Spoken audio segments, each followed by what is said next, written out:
faculty members, and dear participants. I, Shreya Yogi, warmly welcome you all to the ninth session of AICTE sponsored 1 week ATAL Faculty Development Program organized by Department of Computer Science and Engineering, UIT RGPV Bhopal. Knowledge is the lamp that guides us from darkness to growth. Today's session is based on a very important and practical theme that connects technology with real world applications and management. The topic for today is challenges in provoking deepfake defamation. We are honored to have with us our respected academic leaders and our esteemed experts for the evening. I would like to begin by welcoming our respected FDP coordinator, Dr. Piyush Kumar Shukla sir, Associate Professor at Department of Computer Science and Engineering, UIT RGPV, and our respected FDP coordinator, Dr. Rajiv Pandey sir, Associate Professor at Department of Computer Science and Engineering, UIT RGPV. Now comes the highlight of today's session. An expert is not defined by my knowledge alone, but by the wisdom to apply it meaningfully. With immense pleasure, I take the honor of introducing our esteemed expert for today, Mr. Hemant Sharma, founder of VNurt Technology Solutions Private Limited, Bengaluru. Mr. Hemant Sharma is a distinguished technology leader and entrepreneur with rich industry experience. Prior to founding VNurt Technology Solutions, he worked with well-known organizations including Volskra Holdings, Bitscraft, and Syngene International Limited, contributing in the domains of IT, digital innovation, and strategic operations. Sir is also an alumnus of the prestigious Indian Institute of Management, Bangalore, where he completed the General Management for IT Executives Program 2012-2013. With expertise in vendor management, IT service management, service delivery, outsourcing, strategic planning, and enterprise level technological solutions, Sir has built a strong reputation for driving innovation and organizational excellence. Through VNurt, he continues to deliver impactful, scalable, and future ready technology solutions for institutions and industries. We are truly honored to have him with us today. Before we begin, I kindly request all the participants to please take note of following points. Please do not interrupt the expert or dignitaries while they are speaking. In case of any technical issue, kindly inform us through the chat box. If our response is delayed, please wait patiently. Your cooperation ensures a smooth and meaningful session. May we now request the esteemed expert to kindly take over the session. The virtual stage is yours.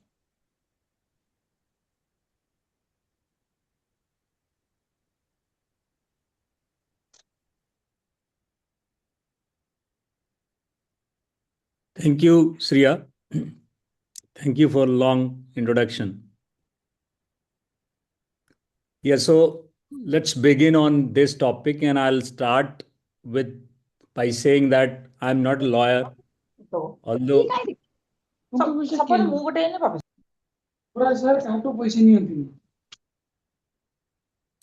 so the word that I'm saying, I'm not a lawyer, but I am from the tech background, so I understand the technology and behind the technology behind deepfake, and I understand the kind of law from tech side of it.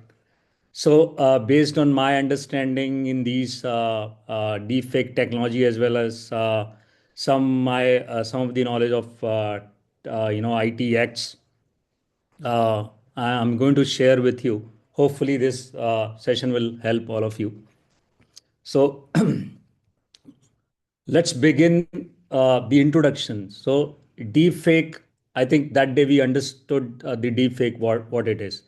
It is basically the kind of digital video or audio or content which actually looks, real, but actually it's not real. And finding out whether it's a real or it's not real it's hard in digital era, because you need a lot of technology to find out whether it's a real or someone, or it's a deepfake video or audio. So that with that understanding, deepfake defamation is something where these deepfake videos and audios and content can damage the reputation of any person. And in first place, even in the olden era, or if you come out of technology, it's very difficult to defame if someone try to your image, try to defame your image. Actually, if someone made some video, or if in person he tried to damage your reputation in public, uh, even in today, it's very hard, because if our code says that if you come and say apologize, then they actually relieve you from all charges, right? That's basically outside of technology.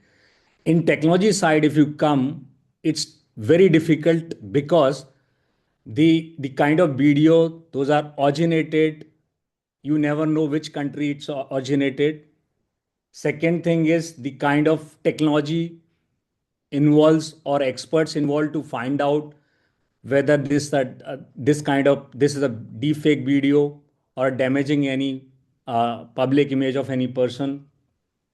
Third thing is there is a uh, legal laws which is not technology is outpaced. Basically, legal law takes its own course to update them, but technology is basically it's every day. It's a lot of innovation. It's a fast pace, so technology is changing kind of every day. So keeping laws with that pace is very difficult for any government. So it, because this deep fake involves it involves many countries, their laws, their corporations, uh, and technology experts, cyber experts. So it becomes little more difficult. That's why we will try to understand in coming slides, wherein you will see the global challenges, and then we will little bit we will cover about the Indian challenges, that challenges that we face in India. So basically, first let's cover globally the challenges that we have globally. So many countries, as I said, that the video which is deepfake video, which is damaging your reputation, can be anywhere. It can be hosted in US, it can be hosted in any other country. And other important thing is this video that they made, maybe the face that you are seeing or person you are seeing in the video, that may be someone else, or the someone who is created that person may be different.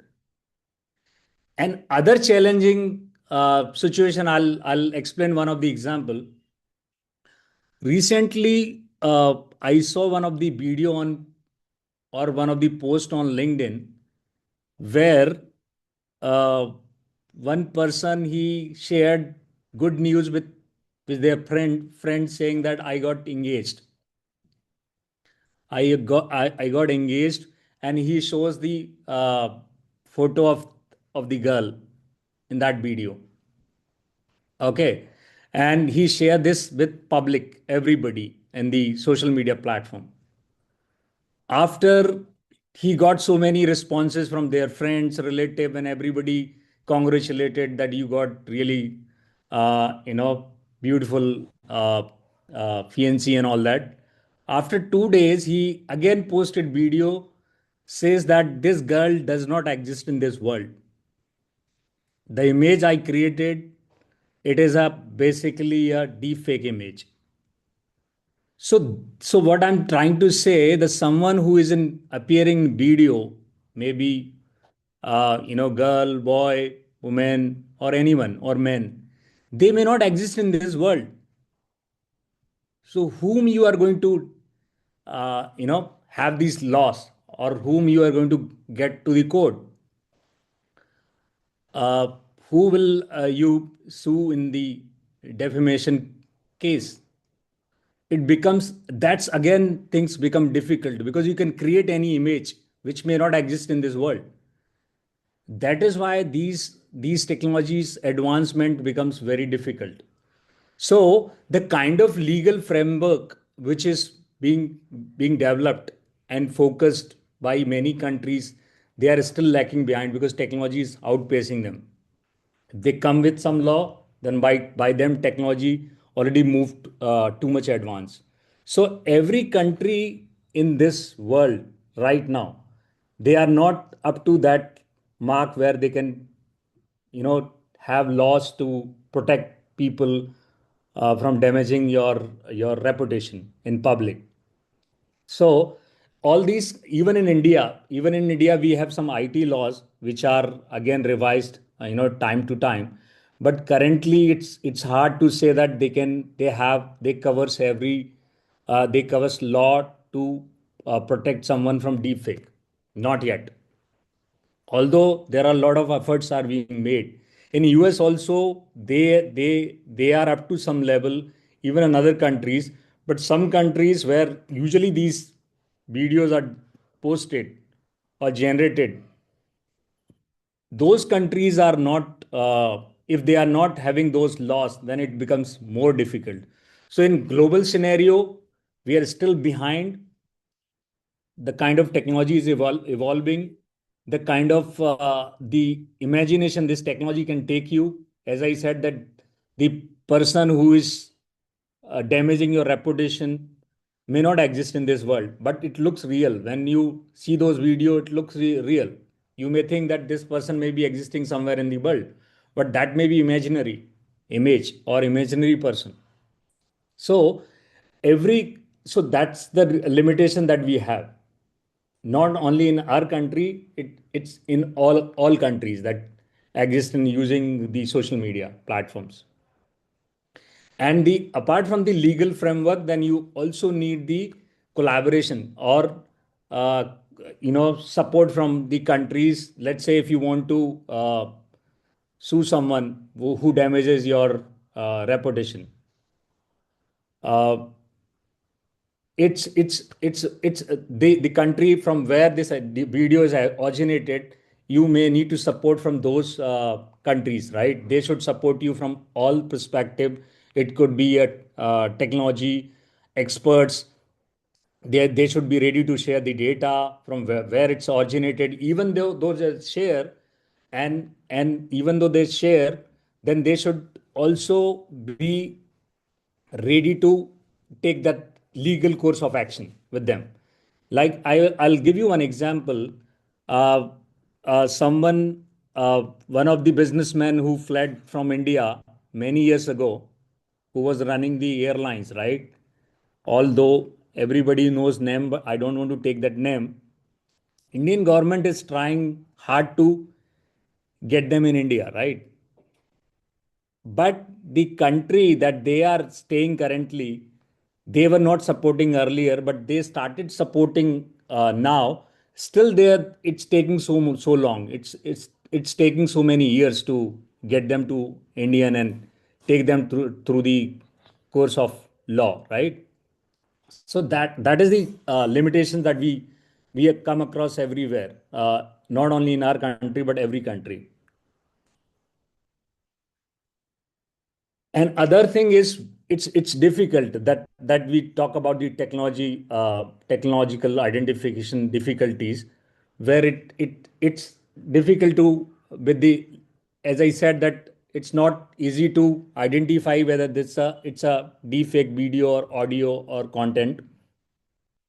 You need a lot of forensic tools, you need a lot of tech expertise, and you need different algorithm and AI tools to actually find out. So those AI tools is not even up so much advanced, because the technology, AI technology is evolving, and a lot of innovations happening. So even though these tools are available, but they need some kind of updation along with the technologies evolving in this era, right? So to detect those, you need a lot of expertise, regulators. You need researchers.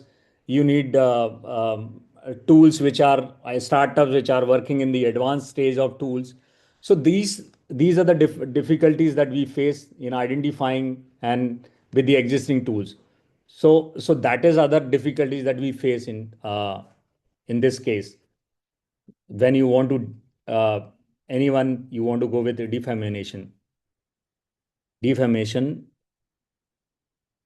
And the next thing is jurisdictional and cross border issues. As I said, that this content, all the video or audio, may be shared from any country, any part of the world.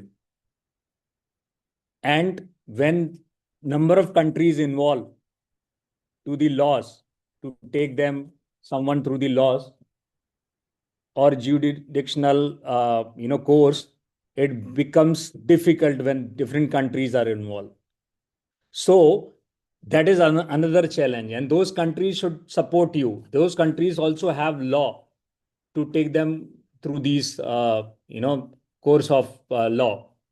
So in our country where we are existing, from where we, let's say I'm in India, and someone damages my reputation by creating video or audio, and he may be posted from some other country.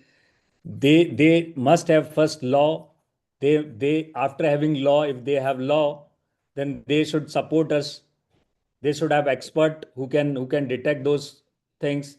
And then that happens, then our country also have good relationship with them that they can support. So these are the lot of issues that we face when uh, we want to go with defamation laws and these courses. We want to bring in someone to these laws and course of laws. That's the issues existing everywhere. So we will go to next slide where it's now we will talk about little bit more on Indian side. We will talk about the some of the laws that we have in Indian course, which may actually for defamation defamation laws we don't have that strong as needed when you talk about technology through deepfake video or audio. But some of the laws that we have exist, some of the laws those are existing. Once I'll talk about them little bit, and then although those are not specific to tech defamation, but those are little bit on the other side of it. Those are mostly on the if someone directly coming and damaging your reputation, those covers that part of it, not the deepfake kind of. So some of the, as I said, that IT laws are there. IT, the laws came into existence in 2000, and then it was revised in 2008. Then it was revised in 2013, and then it was revised in 18. So every they our governments keep revising as and when needed. But as technology is going much faster, so it's difficult for them to keep them pace with technology things. So some of the cyber laws that I'm going to talk about, uh, one of the cyber law that talks about is section 65, IT law 2000 section 65, which talks about tampering of digital documents. If someone tampers digital documents, then you have laws to cover, laws to protect you. That is called section 65. Another section, these all sections are coming IT law 2000, that they built, they started for these digitization kind of jurisdiction. So first thing, as I said, that it's section 65, that's talk about tampering of documents. Then section 66, using, if someone use your password or your username password and make some changes in documents, then there is a law which can protect you.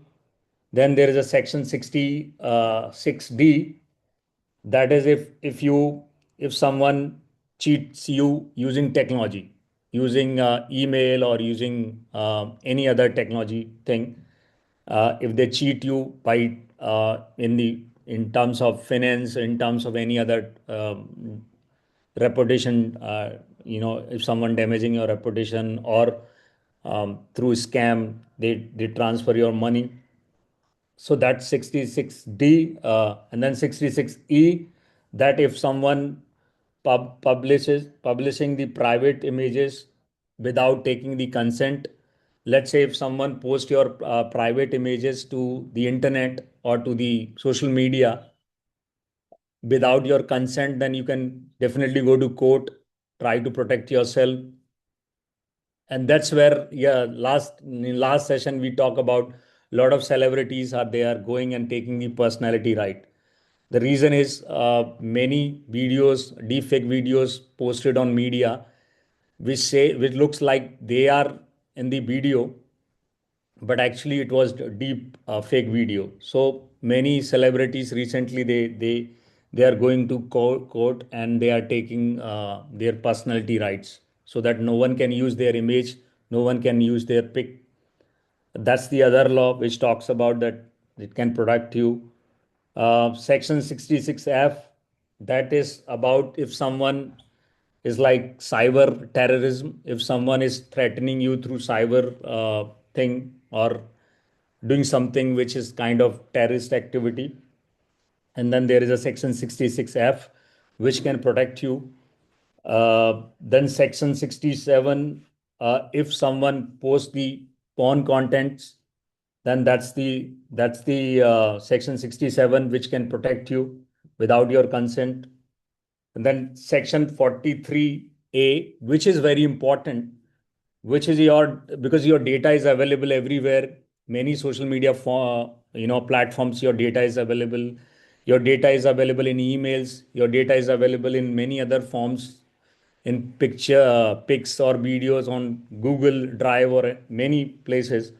So this section 43A is the one which actually protects you from your data, someone your personal data. It can protect through the protect we can protect through section 43A. So these are the some of the laws are currently existing in India. But if you look at your deepfake technology, or if someone is damaging your reputation through deepfake, it difficult because they are not up to that level where they can, you know, protect you from these deepfakes. Although government is working towards bringing in some of the, advancing some of these sections and some of these laws, but it is not yet existing. So that we I wanted to talk about it right now. Although the as I said, these some of these section might save you, but not up to that level. The other challenges that we face in courts is the evidentiary challenges. So if you look at few years back, cyber, cyber evidences or tech evidences were not accepted in courts. I'm sure you everybody would have known this, but I think couple of years back, our laws are revised where the court can accept even digital form of evidences. So these are some of the challenges, but those are also limited. Those are also limited to some of the old, as I said, some of the old forms, and some of the old laws are updated to track these, to track and you accept the digital evidences, which can fasten now. Some of the cases are can be closed in months and years, it used to take longer years earlier because these evidences were not accepted in the court. So these in the deepfake case, these are not yet updated up to that level where you can go with defamation of anyone, someone who damages your reputation in Indian court. So that is another, or our forensic evidences are not so robust, which still remains, And other thing is judges are not trained in technologies. They are not updated to the technology, the kind of technology being used by these criminals. So that's other thing which is again makes complicated these defamation if someone using deepfake technology. So these are all government working on this, pushing not only in India, every country is pushing to, update our laws to, because these now criminals are more on, uh, uh, they are using more digital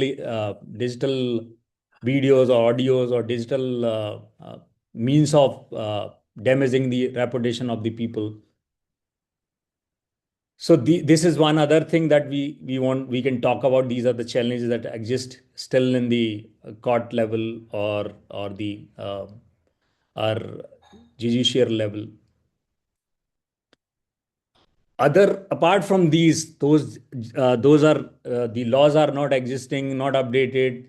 Even judges are not trained in technology, and or our courts are not accepting the some of the level of digital evidences. Apart from this, other challenge that we face is the public awareness and media impact. So public understanding is limited. It's limited to technology. It's limited to deepfake technology. It's limited to laws. They are not normal public is not aware of laws. It becomes other difficulty for the person to protect their image if someone is trying to damage their image or go with the course of defamation. So that's other challenge that we face. Public is not aware. That's one part is okay if they are not aware of technologies. If even they are aware of the some of the laws, or then there is a chance that they can go and and other part of it is the media impact is very high. As you know that we all are on social media, and uh, these nowadays that people are using technology for for these crimes, which we say is the impacting someone's damaging someone's image by deepfake or content or audios.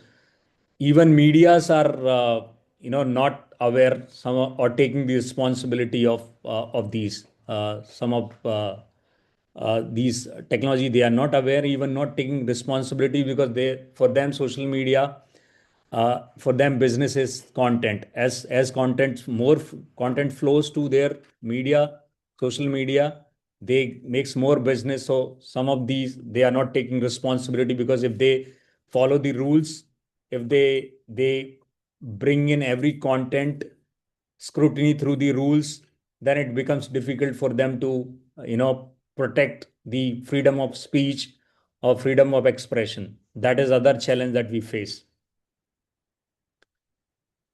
So with this, see, this subject is not very old, as AI technology emerged last 2 years back. That's the reason a lot of rules, legal laws are not so updated, not only in India, it's everywhere. But apart from the laws, we have to aware everyone, as many as people, public. Definitely, we have to upgrade, or we have to enhance our laws to cover these deepfakes crimes.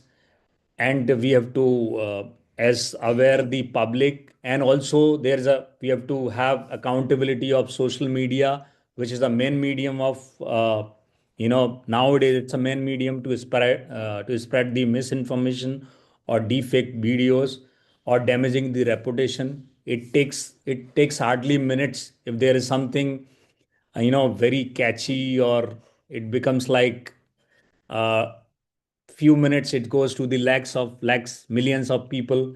That's the impact of media. So media should take the accountability. We as a public should take accountability to let people know or make them aware, and government should take the accountability to update their laws to cover these deepfake crimes. And as I said, every stakeholder has to play their role to make sure that people are protected by uh, these deepfakes technologies, or their reputation is protected as much as possible. So that's from my side. Apart from this, if you want to know more about the laws, you might have to talk to lawyer, cyber expert lawyers. They might be able to give you a little deeper side of it. From my side, I've given you from tech side of it.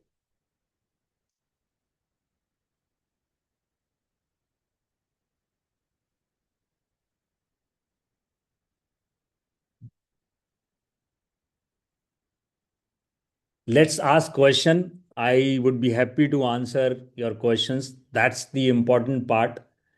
One, I'm sharing the information, but I'm sure you may have questions, and questions makes better. You know, by question we can dive little more, deep dive little more, and you may get your doubt clear.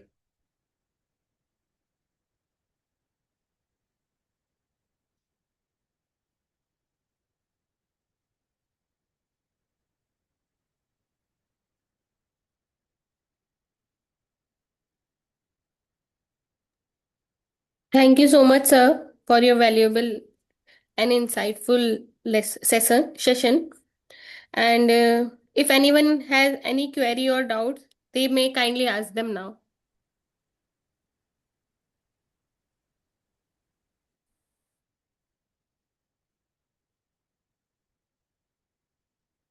Hello, Yes. hello, sir. I have a query, sir. That Yes. sir, when we are using any equipments created by TP-Link or Tenda, which are mostly Chinese products, for networking and all the instruments that we are using to protect firewall or whatever, mostly comes from those countries. So can we rely security on them for India, critical infrastructure development? Yeah. So Because infrastructure is already, every organization they use firewall securities, right? yes, sir. So firewall can secure their infrastructure. Corporates can invest money on having the firewall, different layer of securities, right? So those are Yes, sir. anyway protected. Basically, this mean is for the open media platforms. Okay, And these open media platforms are usually those social media platforms where we are exposed to. So, like if okay, I give you example, I used to work for Biocon, where we used to have many layers of security. Firewall is one. In firewall also we used to have many layer of security. So any in if I have those layer of security, it's very hard for someone to crack those, and it's hard for someone to damage those my data or anything else. But these laws that I'm talking about is for the public. Usually deepfakes are used in the this technology is used basically in the social media platforms. Using social media platforms, it just someone you use this technology to either trying to damage someone's reputation or trying to scam someone basically for his benefit, or it can be in political side of it. So that is where it's difficult to have these layer of security that you are talking about. It is only corporates, even government uses to protect their infrastructure. Okay, So thank you, sir. yes, that level, yes, they can protect. But it is basically public, which is exposed to these medias, which is free actually, which is free. Everybody got to obsess with it every time, every on an average 3 to 4 hours, everybody is spending on social media. So that's the open internet, that's the open platform where these things spreads out, not from the corporate networks. Yes, sir. Understood, sir. Because public internet is goes through 80 number port, right? So it's Right, definitely, and right. corporate protects them with your private ports. Yes. Right. So they Okay. also have Okay. Thank netting you. system. If you know a little bit more deeper on technology, Mhm. they have, apart from firewall, they also have netting system where their IPs are not exposed to the outside, right? They So actually, sir, virtual mask. They apply virtual mask. Yes, sir. absolutely. Mm. So when the actual IP of the server is not exposed outside, then it becomes very difficult for hackers to get into the system and crack it. Good. So netting is yes there. Okay, sir. Thank you, sir.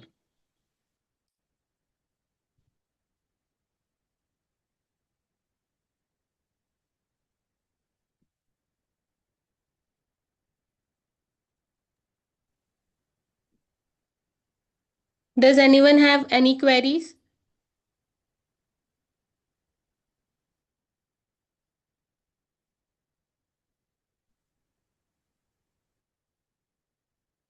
No, ma'am. Thank you so much.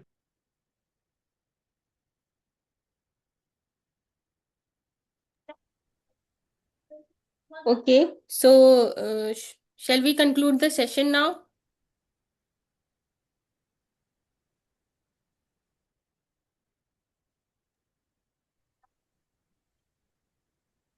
With this, we conclude today's online session of our faculty development program. Thank you so much, Hemant Sharma sir, for joining us and giving us all those valuable experience, sharing your valuable experience and practical knowledge with us. Thank you so much. We extend our heartfelt gratitude to our expert coordinators, faculty members, and all participants for making today's session successful and impactful. Thank you all for your time, presence, and cooperation. Thank you. Thank you so much. Thanks for giving me opportunity. Thank you, sir. Have a nice day. Thanks. Bye bye.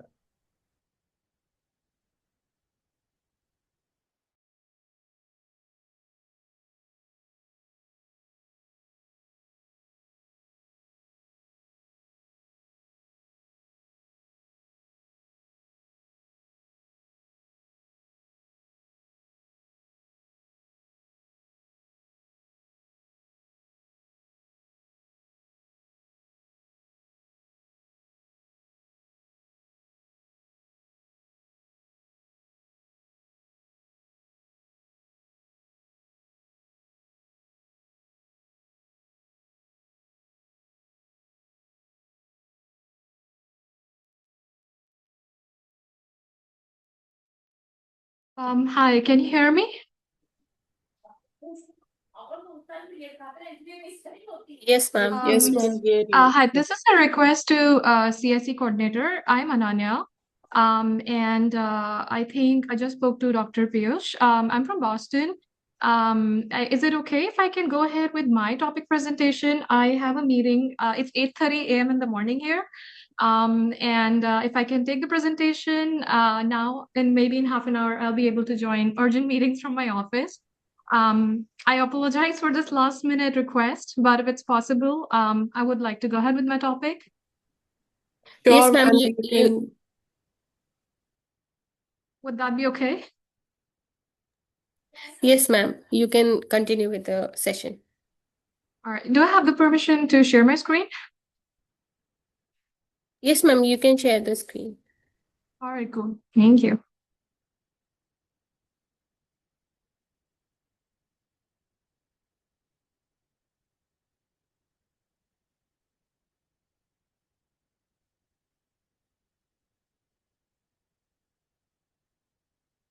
Let me know when you guys can see the screen. We can see the screen. Awesome. Good evening, everyone. So I'm Ananya, and I'm from Boston.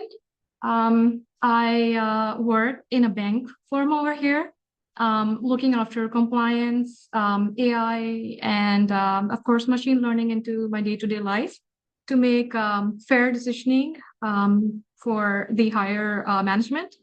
And my topic today is really the policy and the ethics in AI, the legalities that we see in deepfake, and uncovering the truth in AI.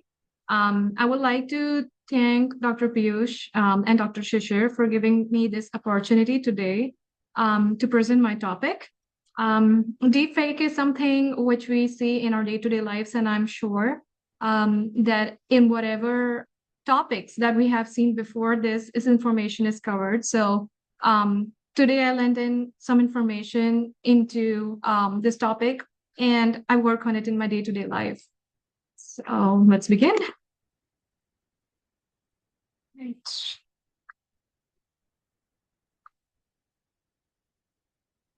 All right. So the agenda for today, and it's just half an hour, I do apologize. Nothing more than that. I'm going to be covering the basic, like what's deepfake, what technology goes behind it, some real-time examples, some of the individuals who have been impacted by this, the ethical concern, which of course is my topic today, the policy and governance where I work, any challenges, the frameworks that we see, which is going in and out globally, and of course in India as well, and how to detect deepfake and catch the bad actors, any other detection techniques, and my closing thoughts, right? So let's begin, right? So we all know by now what is deepfake, and any impersonation or fake audio or video of a person or people is something which causes a deepfake.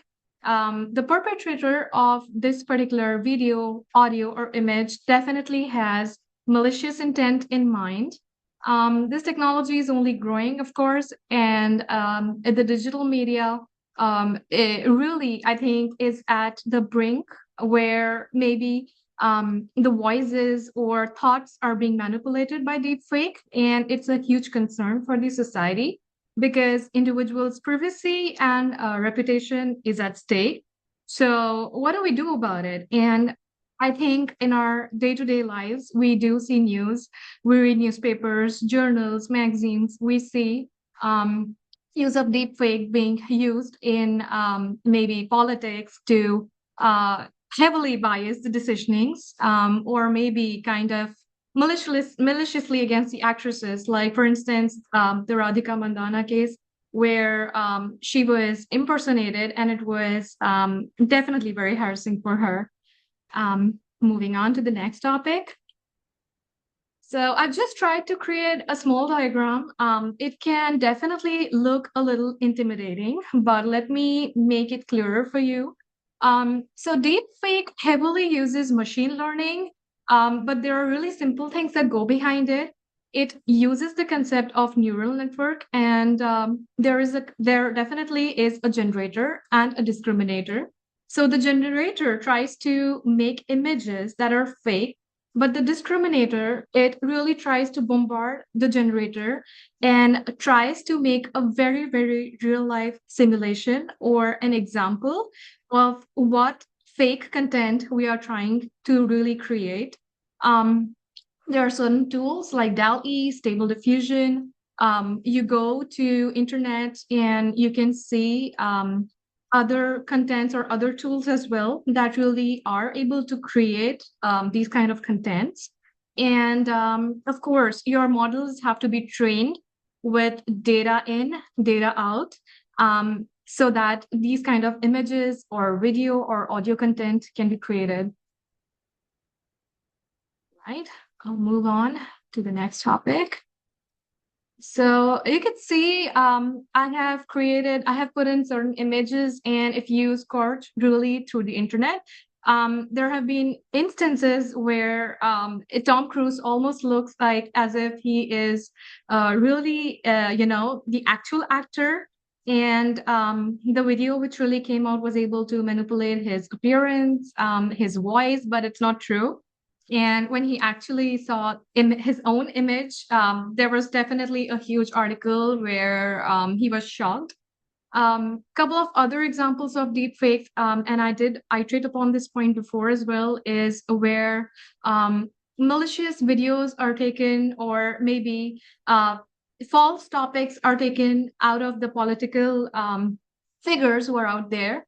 And sometimes it seems that they try to digress upon the agenda that is really happening politically.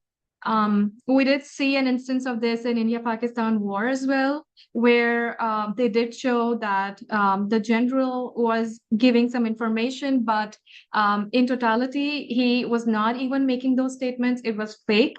And by the time the news really came out, there was definitely a lot of confusion and mayhem and chaos with regards to the losses that the Indian Army has done during the war, like destroying the Rawalpindi Stadium or bringing down a couple of air forces on the Indian side. So these are some examples that can create a lot of issue globally, if not really, kind of curbed at the root source.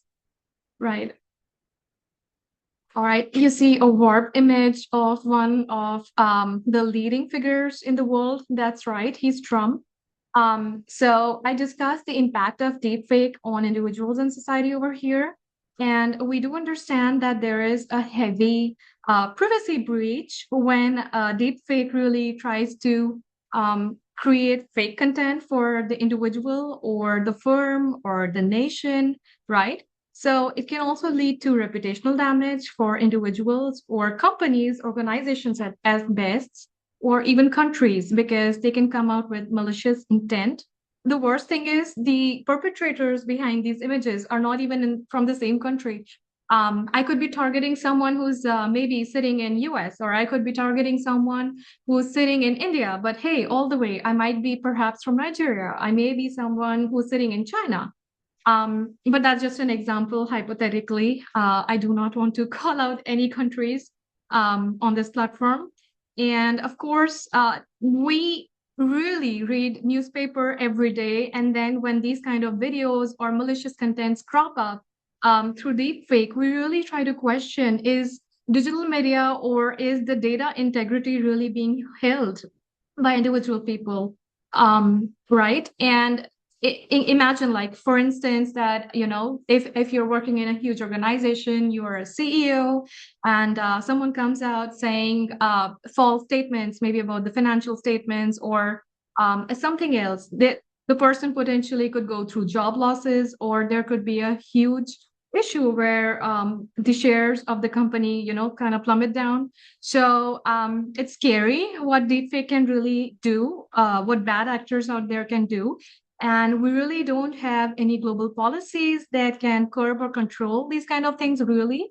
We are inching towards a lot of ambiguity over here. So we need to decide our frameworks to make sure that our governance is spot on and on check.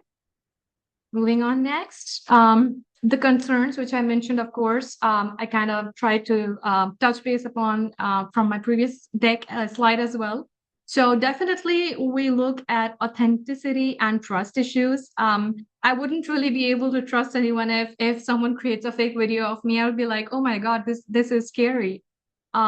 It can lead to potential terrorism and security threats, because when the general populace and the general people out there, they really see these kind of videos, they really don't have the kind of education to be able to create distinction between what is real, the real voice, or maybe what is a false information altogether.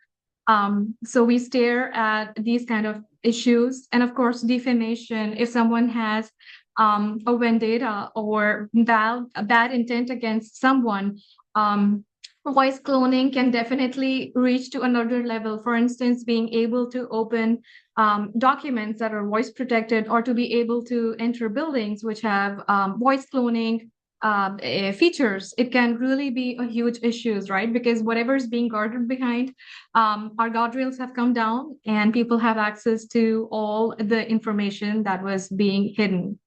So I feel that we are really at the crossroads where deepfake is definitely been around for some time. It's new, but we've not been able to really do much about it. It's still a menace for us. Right. So I come to the topic where I really work in. I work into compliance and risk, and taking decisions so that the decisions do not come in a biased manner. So this one is close to my heart. Mostly when we were seeing things like AI and machine learning, and now deepfake. Now the latest thing that we really hear is agentic AI. I feel that it's so much in boom, and we really don't even know our definitions or what is happening around anymore. It's catching traction, and we talk day in, day out. Are we going to lose our jobs? What's going to happen? It's AI everywhere. So, at the source of any organization, there are these governance frameworks and policy that definitely help to define the boundary of what we can do in an ethical manner, and the thin line difference from where the bad actors or the malicious content creators start acting, and they're totally punishable by the law. So the first country which really stepped in for this initiative was Europe, with the Euro AI Act. And emphasizes on watermarking. Of course, deepfake are fake images, so you do not really have someone watermarking maybe at the tiny corner that this image was created by so and so. I have the rights and privilege to be able to use it. So that's what Europe AI Act emphasized. It was rights driven, and it emphasizes privacy. Of course, we all have seen issues where we were still wondering, and it was a huge topic back then, that cookies are collecting information of the people, and should we be able to give them our own information? And before we could solve that, we now have another issue about AI altogether, where I speak maybe someone's name. For instance, I say Dr. Piyush, and next minute on my phone, I literally get a text message with a promo saying, oh, you're being offered a mortgage loan by Dr. Piyush at 8.8%. So sometimes I feel that, is my mobile listening? Where are my rights as an individual? So these governance and frameworks, they help us to define our guardrails. What I mean by guardrails is definitely trying to protect ourselves. So yeah, that's that. And of course, United States, that's where I'm really based out of as of now today. So we have really fragmented policies which are defined by the state. And the dynamics are really not shaped up for a centralized policy right now. So this is pretty interesting to see how the unified framework will look like, and how the regulatory policy will be defined by the higher ups coming from the White House. So it's a very interesting space. And of course, my country, India, it is really doing amazing. And if everything goes ahead, maybe perhaps the rules that are being defined for curbing things like malicious intent and deepfake video creation, audio creation, our country could take definitely a forefront in all of this, because what really we are trying to do is bring about data integrity through the truth, and transforming our policies through trust bases. So we definitely, the government launched something which is called as a deepfake analysis unit. And what this unit does specifically, for instance, if you feel that your information and your video or audio has been created, something you want to check, you go to a forum which is on WhatsApp, you check the content, and you're able to verify the facts. I think this is beautiful. And it's ready. I mean, after Digital India and what Modi brought about, like Make in India, this is an amazing initiative which we can leverage to really understand if our image or audio content is genuine or not. Personally, I have never used it, so maybe I rely on your feedback if it's good or not. But maybe perhaps when I come back on a vacay, I might just try and see how good it is. Is it able to give me a clear watermark? Is it able to kind of distinguish between something which has been maliciously created or something which is genuine? This boggles my mind. Of course, our Ministry of Electronics and Information Technology definitely does tell that the data has to be labeled. And when it is being created by algorithm or any content creation, it should definitely tell where it is coming from. Now, data labeling is something which we see in the industry as well, because it really tells us, or it actually tells where the data is pointing from. It's very important, not only for this, but of course, being able to connect the data is siloed in bigger industries, and to make data really structured. This is something which all the organizations today, the leaders, the CISOs or the CEOs, the chief information officers, they really, really emphasize globally on this particular fact. Coming to China, they have definitely a top-down regulatory model where again they emphasize on labeling. But coming back to our country is really the pioneer in terms of creating these frameworks and policy. If they are able to really connect the dots, perhaps this can be adopted by other countries as well. Right? So there are definitely some legal challenges and regulatory challenges with deepfake. As I mentioned, that for instance, US, it has rules and regulations that are being defined state-wise versus an entire country. So we look at complex challenges where maybe if a content is created perhaps out of Australia, but it is being perpetrated to an individual who's sitting in US, should there not be something, or should the frameworks not work maybe globally, or maybe at least a country-wise basis versus maybe a state-wise basis? So these are some things which I feel cross-border issues are always going to be a challenge, unless a universal, let's say a legal framework is adopted, or a universal definition is adopted, much like perhaps finance, like credits and debits are the same. The taxes are the same. The definition of the taxes are the same globally. So if something of that sort can be done, that would be wonderful. And I think it is very difficult to be able to, my second point now, I think it's difficult to really understand how to control deepfake on a real-time basis.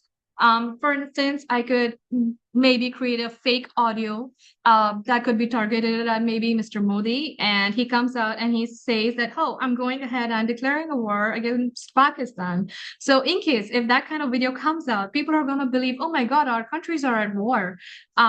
So the capabilities to be able to control these kind of videos or audios on a real time is really, really challenging.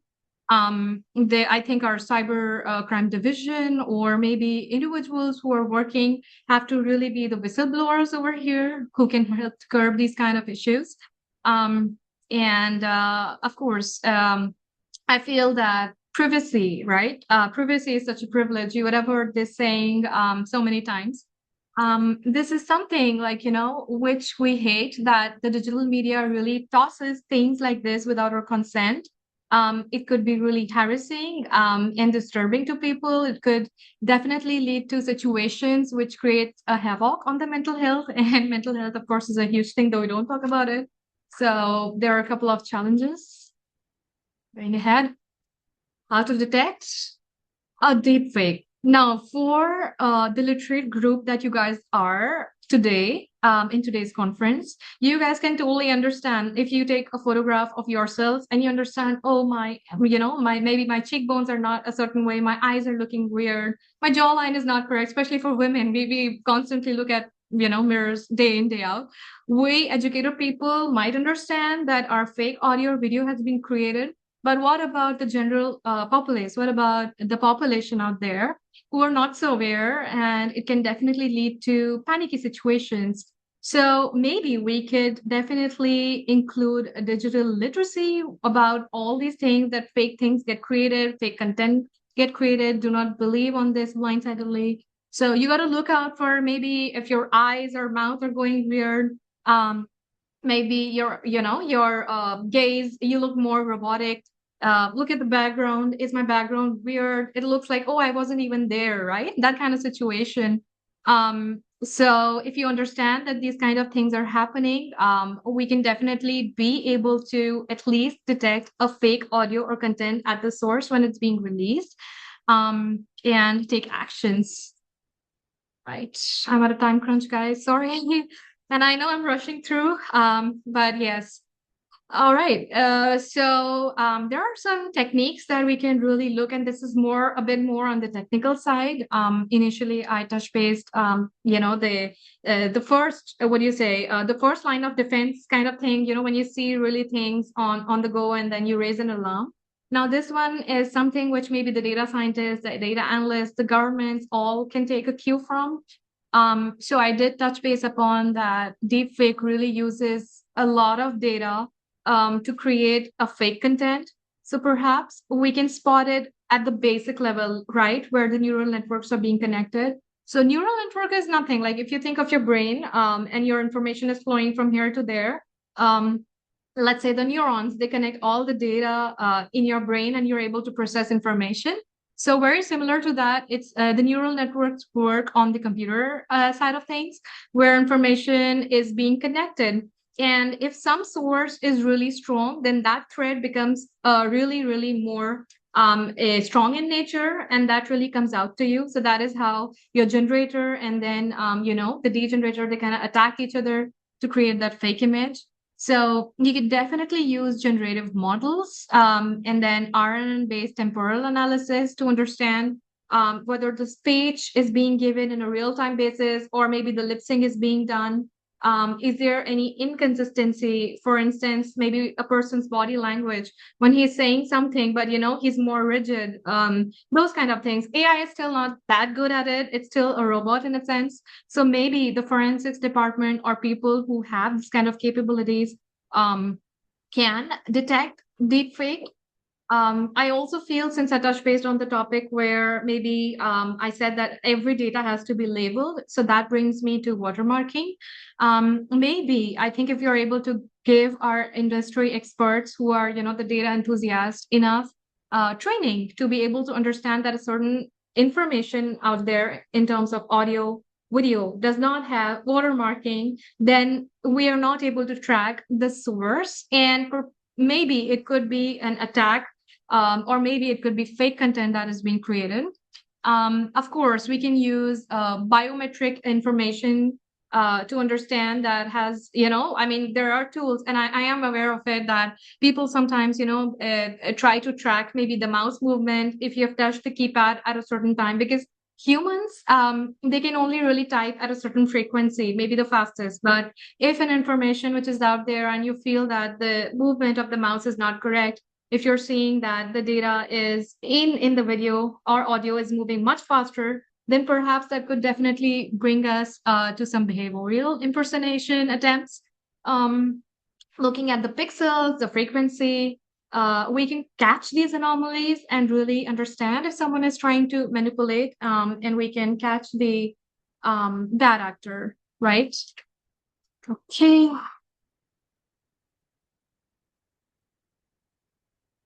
All right. So what should United Nations or the global collaborations on the ethics look like? So it's all data in, data out kind of situation for any machine learning model. Deepfake is one of them. I've already highlighted that it's a neural network. And when you train your data, this is also my domain because I take decisionings for fair lending. I run my models. We do regression analysis and really try to find out if a particular loan is being given to someone on a fair basis or not, basis their age, their ethnicity, all those kind of things, income, of course. So you have to train the data day in and day out make sure that the data from the source is not biased, because humans are biased. And we don't want our machine learning or AI to replicate that, because it's sentiment multiplied by 10x. If I say I hate you, which is a strong word, machine learning is going to be like, we hate you, just go, just jump, just die. There have been situations like that. So we need to really see if we could test our data day in and day out, make sure the data is coming from the correct source, create frameworks where maybe all the countries in the world, they are united, and they are developing rules on a real-time basis so that we can detect these kind of things. Of course, the human rights, and that's where UN standards come into play. We have to embed human rights and privacy so that we can protect the individuals and the companies as well. UN is more, of course, catered towards individuals versus more like organizations. But I think if they are able to define privacy principles in a better manner, we can safeguard the interests of people, and of course, create a safe haven for everyone out there. All right. Definitely, I don't have time for FAQs because I'm just going to be rushing to a meeting. I have another laptop next to me. You can contact me. I'm based out of Boston. It's nice, a tiny little island dish kind of place. That's my LinkedIn. Please connect with me. I'm going to be answering any of your questions over there. And that's my email ID as well. Open to answering all questions, but maybe not just now. And maybe Dr. Piyush can take on from over here. I have to rush now. Thanks for listening to me. I did get this source from a couple of articles, but I could not mention it here. That's all from my end. Thank you, guys. Thank you so much, Ananya ma'am, for joining us today. It was truly our honor to have you with us and sharing such an insightful lesson with us. Thank you so much. Thank you. All right, bye for now. Have a great rest of your weekend. Bye. Yeah, thanks. Thanks, Dr. Ananya ma'am. I myself, Dr. Piyush Shukla. No, I'm not a doctor. I'm a very normal human. we, All right. we call doctor everyone who give us knowledge, so we call them doctor.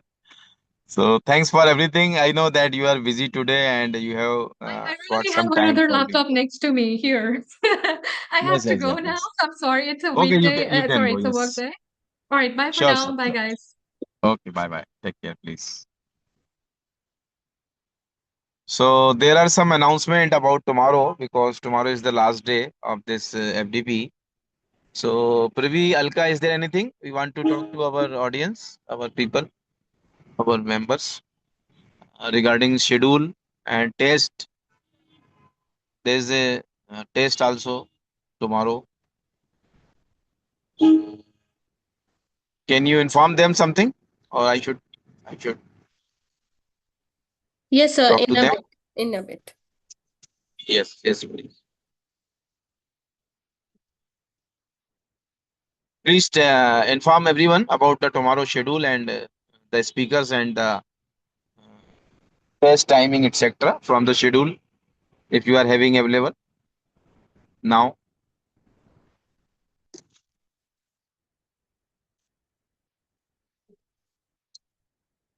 So because tomorrow we are having early sessions. Tomorrow sessions are early.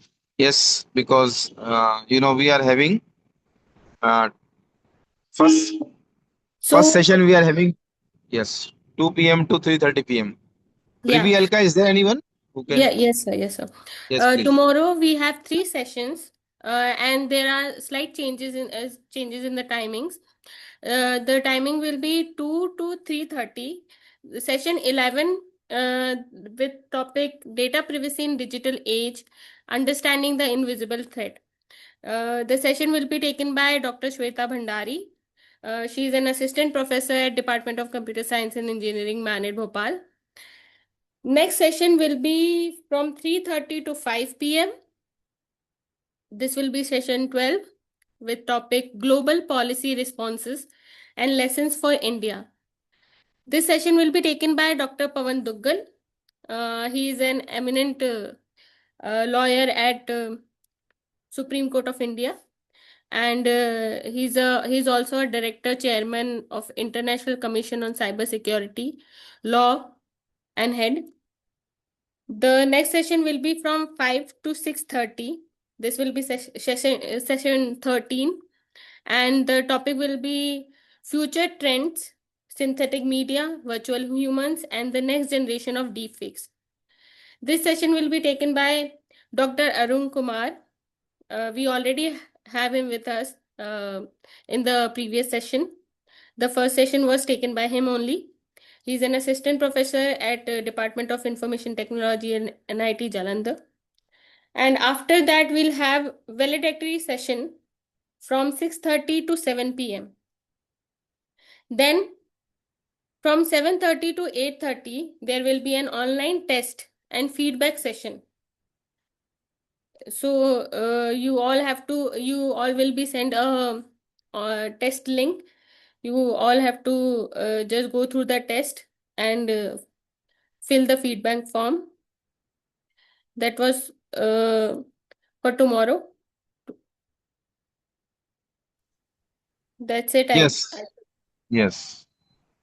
Also, we have shared the videos which we have uploaded on the YouTube channel. So all are requested to watch video once, because all the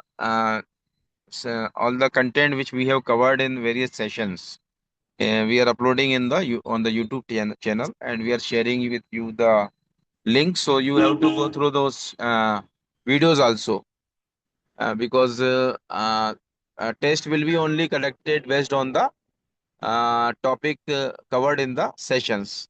So that will be helpful for you. So tomorrow daytime you have to watch all the videos which we have uploaded.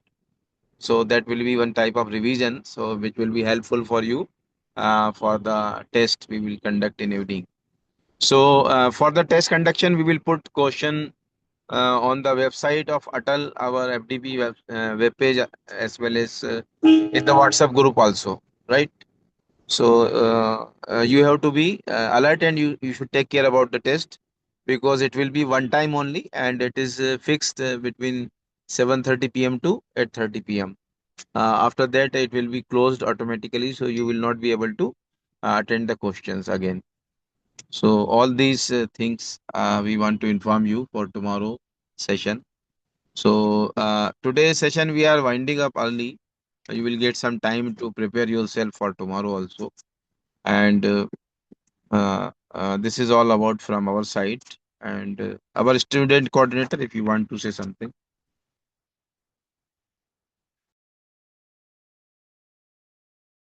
before closing the session, if anything else is there. Actually, sir, they are already in some. Okay. So we are closing this session now. Please, everyone, Best fill of the luck. feedback forms. Yes, and best of luck for tomorrow test and everything. The tomorrow, the new last two session also there. So for everything, go and prepare yourself. Thank you very much. Thank you so much, everyone, for joining us today. Now we'll officially wind up this session. Thank you.